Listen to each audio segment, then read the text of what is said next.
Welcome back to the Nonprofit Voice, profiling nonprofit organizations and learning more about the services they provide to their communities. In studio now with us is Jean Kelly, who is longtime executive director of the Interfaith Nutrition Network, otherwise known as the IN. It addresses the issues of hunger and homelessness on Long Island by providing food, shelter, long-term housing, and supportive services in a dignified and respectful manner. So, Jean, you've been as we were saying off the air, you've been with the Inn for so long. First of all, it says something about the quality of the organization, but talk about a history at first. How did the Inn get started? Basically, a small group of concerned citizens were volunteering at a soup kitchen in Brooklyn. This is 1983, and they were going into Brooklyn because there were no efforts on Long Island. There was the perceived no need of such an effort. And on their way back out from Brooklyn, a small group of students from Hofstra noticed a young man eating out of a garbage can. And they said, why are we driving all the way into Brooklyn? Maybe there is a need. And so a small ad was placed in the paper, and about 30 people came together and decided to open the first soup kitchen in Nassau County to see if it was possible. And that's basically how we got started. Okay, and so now talk about today. What does the Inn do? What are some of the services you provide? Today, we opened the first soup kitchen 31 years ago, but today we have a network of 14 soup kitchens out of 22 locations all across Long Island. We also have 3 emergency shelters, 2 for families, 1 for single men, and we have a long-term housing program for families who have been chronically homeless, as well as single male veterans who are in recovery. I think that might surprise people that the Interfaith Nutrition Network would get involved in housing. Right. Well, that happened out of our first year in operation. We thought we would only be a soup kitchen, and that first year, tragically, 2 of our guests passed away from sleeping outside in the cold. And so we opened our first emergency shelter the following year. Many people are not aware even that we have emergency shelters, and that we have 3 in operation right now, and we house about 90 people each night.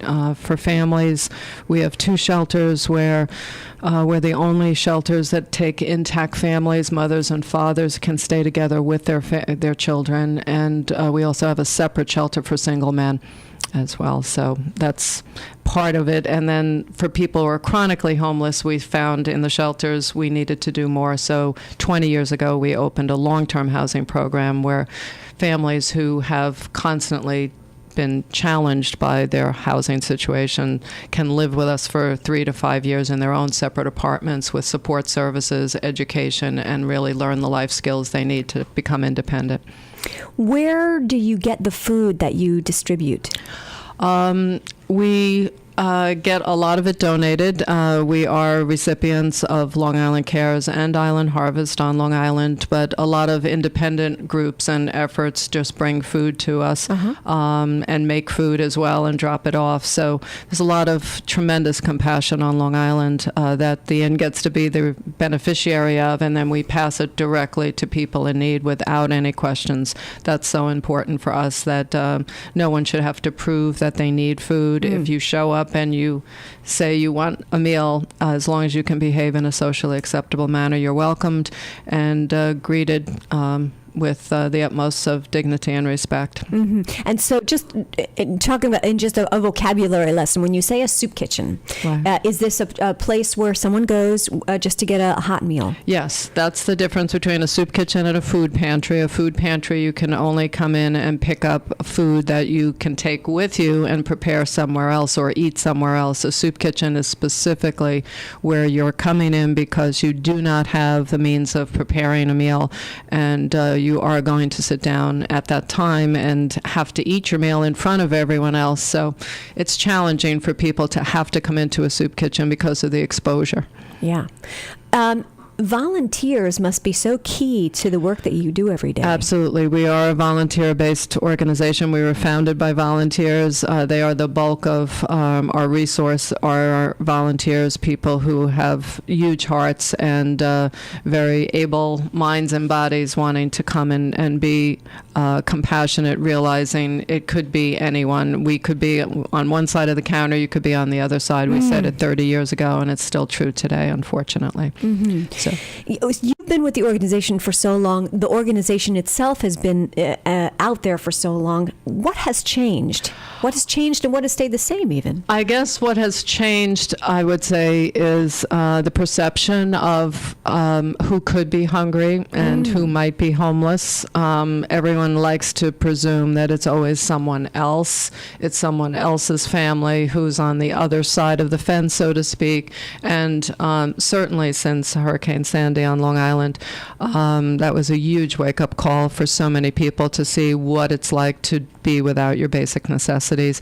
And people on Long Island are already so compassionate, but I believe their hearts have opened up even more since that happened to them as well as their family members.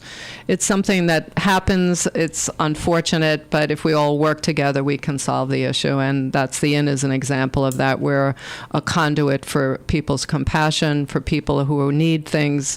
They can come and be on this side. They can help and eventually be on the other side.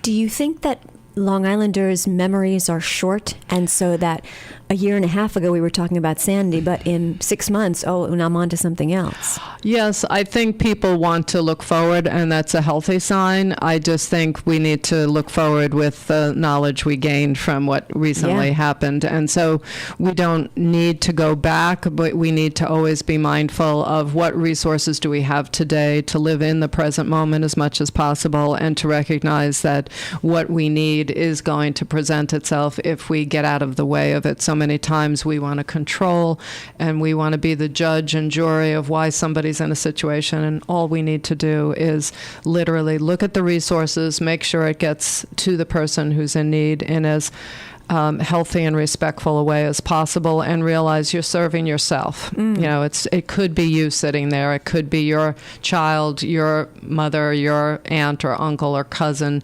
and in some cases it has been, so we just need to get over the fear of it and realize that together the Inn is a great way to participate and help.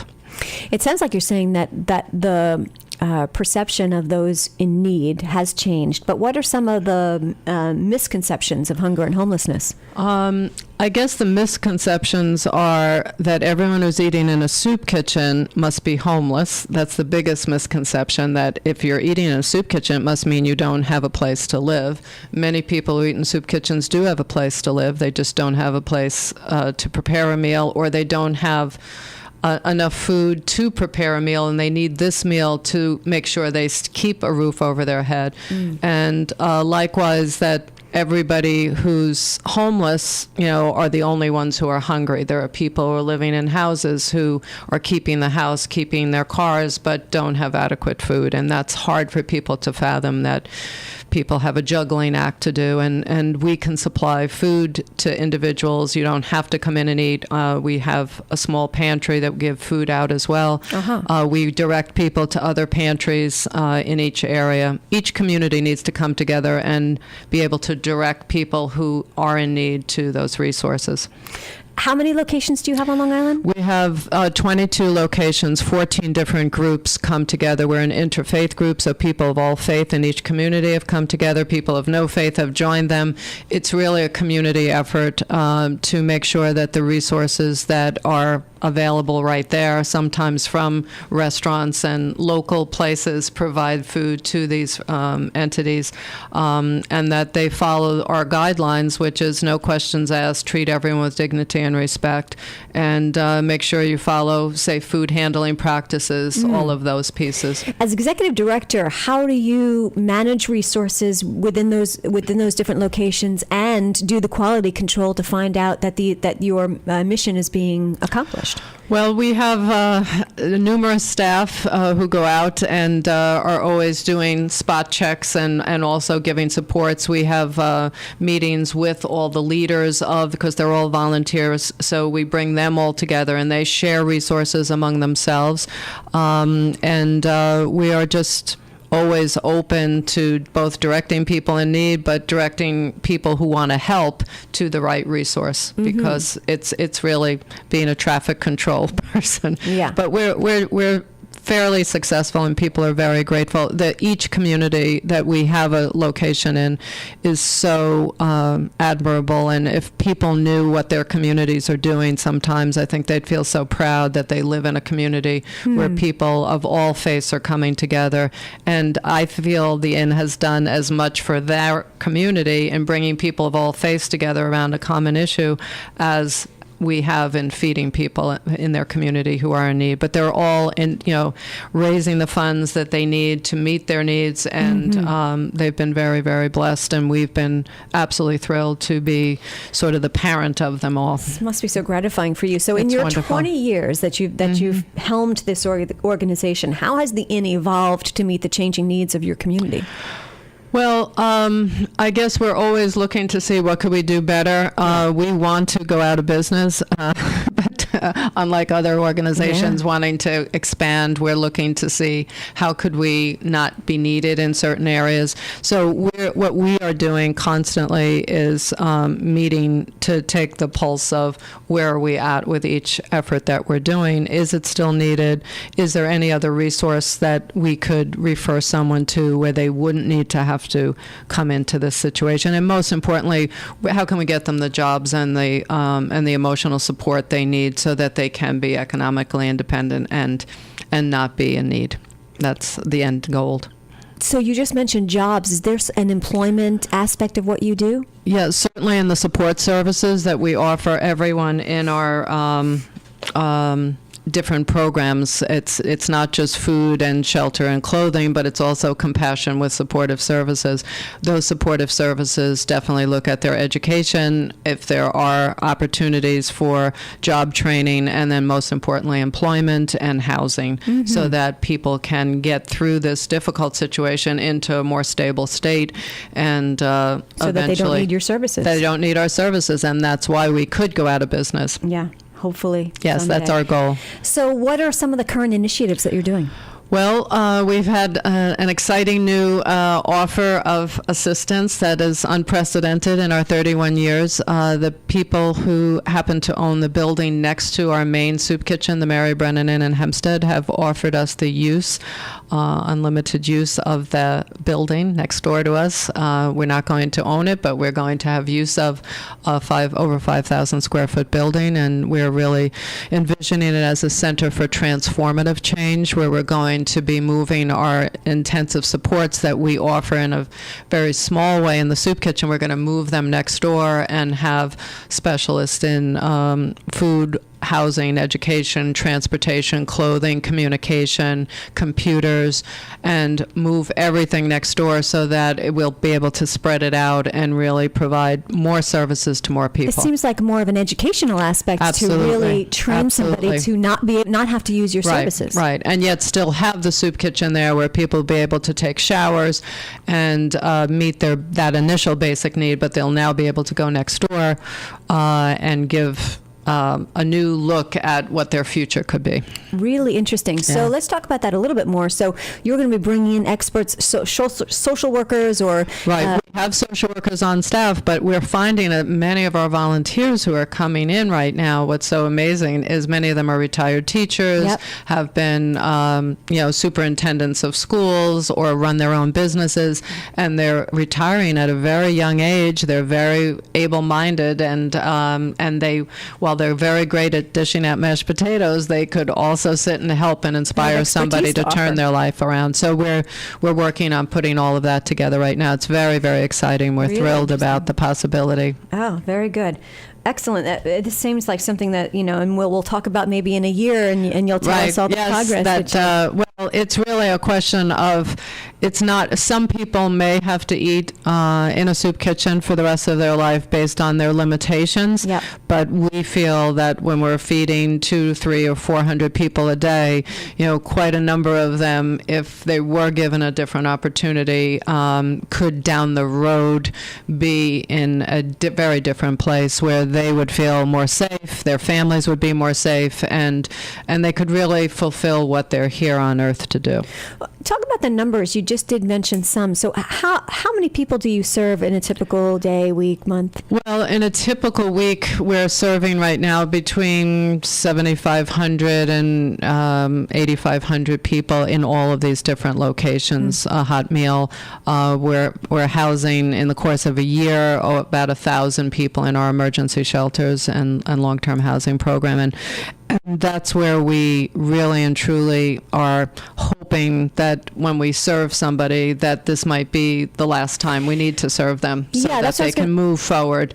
And that what we're doing is that they're coming in to eat, but when they're ready, they look to see what else could you do for me. And that's why this center next door is going to be beautiful for us, as well as not push somebody to do things that they're not ready for yet. Sometimes it's just a question of they've gone through a traumatic event and they need to recover from that before they can then say, well, let me look at my education level, let me see what my job history has been, and how can we put that together. Let me sit down and learn how to use a computer. Let me put all of those pieces together so that I can participate in the community in the way that I'm here to do.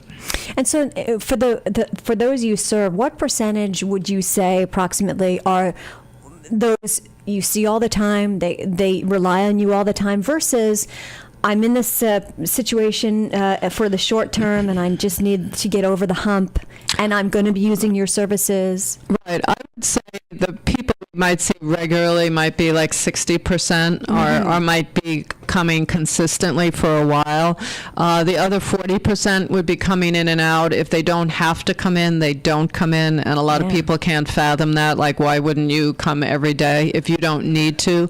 They're very, very conscious that they're taking food away from someone else who does. Very, very sensitive. We are so enlightened and inspired by the guests who eat in our soup kitchens, because they really, in my opinion, are the masters of the universe, how they are surviving with very, very difficult circumstances. And I'm sure that there are some people you serve who would never have thought that they would have ever needed your services in the past. Right, and in fact, they are some of our most difficult people to help because of that emotional blockage they have, that they don't want to come into the soup kitchen because they don't identify themselves with people in that state, and yet they have nowhere to live. They do not have a meal for today for their families, and we have to emotionally meet them where they're at and kind of gently lead them to a place of reality that this is a temporary thing that has happened. It's almost like if you're in a car accident, that it happens, you have to get through it in that moment and then get beyond it. So that's what we have, very remarkable, skilled people who calm people down and bring them to that place. And what you said before, there really seems to be no judgment in what you do. Absolutely, and that's the most important thing. And that's why we also, even though we do challenge the media a lot, we don't allow anyone who comes in to use our services to ever be photographed or interviewed. And people have a hard time with that because they feel they need to see who are you really helping. And we say, that it's no one's business who's eating in a soup kitchen. It could be somebody who just for an instant got into a difficult situation. They're going to get out of it and they're going to blend back in, and they can choose to tell someone they're in that situation, but it's not our place to do that. And so we feel it's very, very important that that privacy is part of respect and dignity. For those who are listening who think that you're doing such great work, which you do every day, what are some of the ways that people can get involved, reach the inn, volunteer? Well, I guess everyone needs to do a checklist of, are you really in a place in your life right now where you do have time to make that commitment? Sometimes many people don't realize that they actually are doing the inn themselves in their own families. They're helping other people. And so you really need to make sure that you are in a place where you can afford that additional expense of your time and emotional currency. It's not just your your time, it's your emotional currency, how you feel about this. So I would suggest the best place to start is to go on our website, which is www.the-inn.org. On our website, all information is there of how to volunteer, where our different locations are. And there's also a video, and you can watch the video, and there's some pictures shown of our volunteers and some of our locations. No guests are shown, but at least you can get a sense of, does this feel right for you? And if you are in a position where you could help and come down and physically volunteer, we would certainly welcome you exploring that with us. We are always in need of funds and resources. If you are with a group that could make a contribution to our efforts, we have been given a 4-star rating by Charity Navigator 3 years in a row, which is only 10% of charities on Long Island receive that. So even though you can't see pictures of who we're helping, you can know that we have been checked out, and we have like 86% of every dollar, 86 cents of every dollar going into programs. So we're really as lean as we can be, but we do that because of the generosity of volunteers and people who can't come down sending us contributions so that we have the funds we need. Are there specific events that you do that raise money as well? Yes, we have once a year. Our largest event is our Innkeepers Ball, and we've been very successful with getting the corporate world as well as the general population to participate and help us with that. We have a golf outing every year. We have a luncheon, and we have Day of Thanksgiving. Martin Viette does an event for us in the holidays, opening up their holiday boutique. We have Old Time New York at Ben's Kosher Delis, and Day of Thanksgiving is also hosted by Ben's Kosher Delis. Everybody in different ways helps us, raise funds, because that's what sets us apart from everyone else. We raise a lot of independent funds. Jean Kelly, you do some great works every day. Jean is the Executive Director of Interfaith Nutrition Network. Again, the website is the-in.org. Thank you so much for joining us. I appreciate it. Thank you so much. And thank you for listening to the Nonprofit Voice, produced